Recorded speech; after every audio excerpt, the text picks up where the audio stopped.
네, 원진 팀장입니다. 오늘은 이제 오랜만에 좀 삼성전자를 한번 살펴보도록 할 건데요. 기업의 뭐 반도체 관련이나 뭐 스마트폰 관련된 뭐 그런 이제 기업 내용에 대한 부분은 아니고요.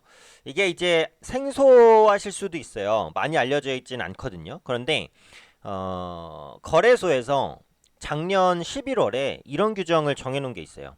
코스피 200 지수에서 특정 한 종목이 전체 비중의 30%를 넘을 수는 없다 라는 규정이 있었어요. 그래서 30%가 넘어가게 되면 의무적으로 그 종목의 비중을 줄여야 됩니다.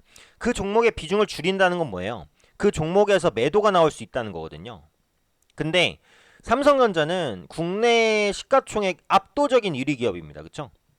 아마 뭐 몇십 년 내로 삼성전자가 1위 자리를 내줄 가능성은 현재로서도 크지 않다고 보여져요. 그쵸? 그만큼 삼성전자가 국내 시장에 미치는 영향이 정말 너무나도 커요. 그리고 주가도 많이 올랐어요.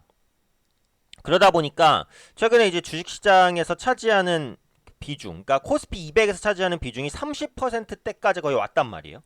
그래서 여기를 더 넘어가게 되면 인덱스 펀드라든지 이런 부분에서 삼성전자 매도 물량이 나올 수 있어요. 그래서 그에 대한 부분을 좀 말씀드리려고 합니다. 그래서 삼성전자를 만약에 보유하고 계신 분이라면 약간은 좀 주의가 필요할 수 있는 그런 이슈라고 봐야겠죠.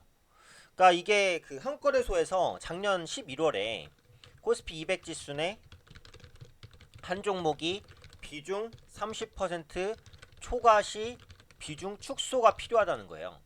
왜냐하면 코스피 200이라는 건 200 종목인데 그 중에 한 종목 비중이 30%를 넘는다는 건 뭐예요? 정말 엄청난 비중이잖아요.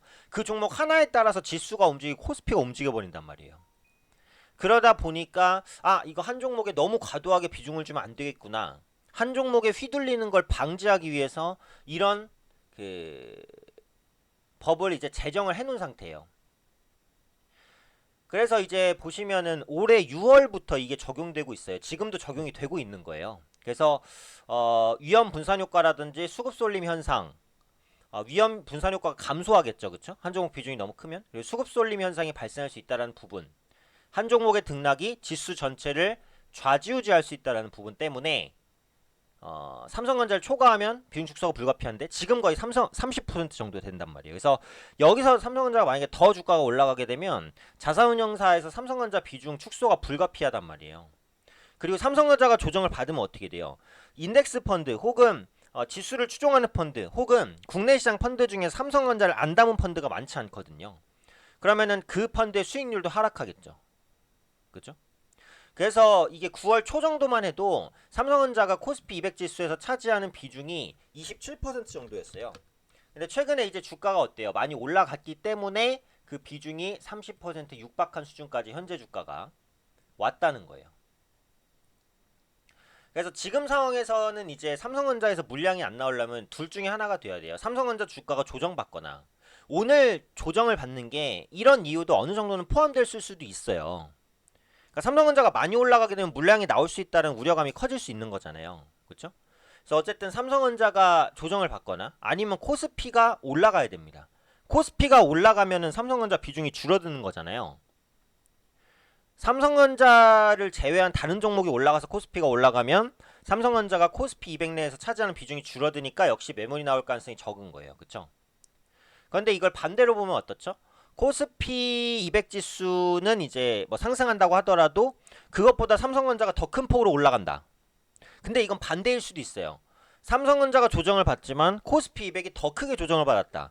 그러면은 30%가 또 넘어갈 수 있는 거잖아요. 그러면 삼성전자에서 또 매물이 나올 수 있는 거거든요. 그래서 지금은 수급적인 부담이 좀 발생할 수 있는 시기니까 이 부분을 보셔야 되겠고, 일부 언론에서는 SK하이닉스가 이제 반사수혜를 받을 수 있다는 전망도 있어요. 왜냐하면 삼성전자의 비중이 줄어들면은 삼성전자의 그 펀드에서의 비중이 줄어들면 그만큼 다른 종목을 사야 되는데 그게 이제 시가총액 2위 기업인 SK하이닉스가 될 수 있다는 거죠. 그리고 삼성전자와 SK하이닉스는 이제 반도체라는 사업을 영위한다는 공통점을, 물론 삼성전자는 반도체만 영위하는 거 아닙니다만 반도체 비중이 가장 높잖아요.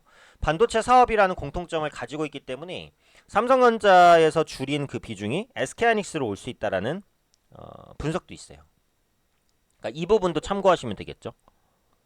그러니까 지금 당장은 걱정은 없습니다. 오늘은 또 삼성전자가 조정을 받고 있고요. 그래서 지금은 코스피 200 내에서 삼성전자 비중이 30%까지 왔다.